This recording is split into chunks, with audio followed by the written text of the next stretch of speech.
Maintenant, nous allons passer à l'analyse sur un graphique moyen terme. Donc, le graphique moyen terme, donc c'est le graphique hebdomadaire. Alors, sur le graphique hebdomadaire, bon, peut dire que l'action, d'un point de vue de la théorie de dos et des indicateurs techniques, l'action, elle est plutôt haussière. Je vous reprends l'exemple de la théorie de dos, des points bas de plus en plus hauts et des points hauts de plus en plus hauts. D'accord? Si on reprend le graphique, on remarque et on observe facilement que les points bas sont de plus en plus hauts et les points hauts sont de plus en plus hauts. Donc l'action Apple est dans une tendance haussière. Les moyennes mobiles sont ascendantes et en dessous du prix, donc il n'y a pas de contradiction. Le RSI est au-dessus de sa zone de neutralité, donc il n'y a pas de contradiction. Par contre, je inciterai à la vigilance. Nous sommes haussiers certes, mais nous sommes proches de la zone de surachat du RSI, ce qui montre que l'action Apple a vraiment été beaucoup achetée ces dernières semaines cette fois, parce que c'est un graphique hebdomadaire, et donc il faut faire preuve de vigilance. Donc, il ne faut pas non plus oublier le contexte du graphique mensuel qui nous disait exactement la même chose, qui nous disait qu'on était suracheté et qu'il y a un risque de correction. Là aussi, il y a un risque d'observer une correction. Surtout que nous avons atteint le plus haut ici, mais nous n'avons pas réussi à le franchir. Et ça, c'est assez intéressant parce que justement, les niveaux techniques, les lignes que je vous trace par exemple là maintenant, sont en fait des niveaux psychologiques que les investisseurs vont observer et où ils vont intervenir dessus.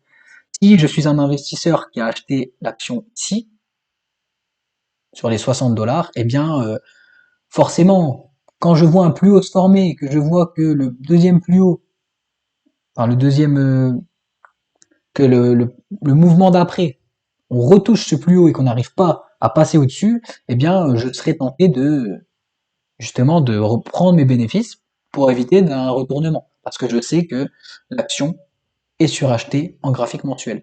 Donc là, c'est assez intéressant. Ce qu'on observe, c'est que on n'arrive pas à faire de plus haut. Et si on se base sur la théorie de dos, à chaque fois, on fait des plus hauts. Et là, on a du mal.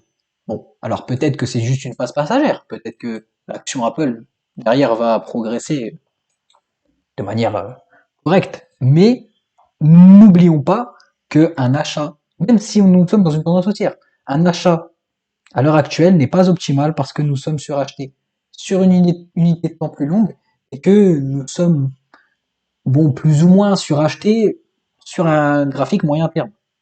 Donc, sur ce point-là, l'action Apple, elle n'est pas très intéressante pour tout de suite. Donc, il faut attendre. J'aimerais revenir sur un petit point aussi que j'aime beaucoup, une petite notion, et ça, les membres de mon pôle peuvent en témoigner, parce que je leur ai parlé de ça, je les ai un peu saoulés avec ça. C'est ce qu'on appelle les chiffres ronds. Enfin, c'est ce que j'appelle les chiffres ronds. Les chiffres ronds, qu'est-ce que c'est? Eh bien, c'est une valeur pour l'action qui est ronde, tout simplement. Donc là, je vous prends un exemple des 100 dollars l'action sur Apple. Et en fait, ces chiffres ronds, en fait, ils sont toujours pertinents. Pourquoi? Parce que les investisseurs, généralement, c'est des chiffres qui parlent. Les investisseurs vont acheter l'action ou la vendre à découvert, eh bien, ils vont observer, forcément, ils vont observer les chiffres ronds.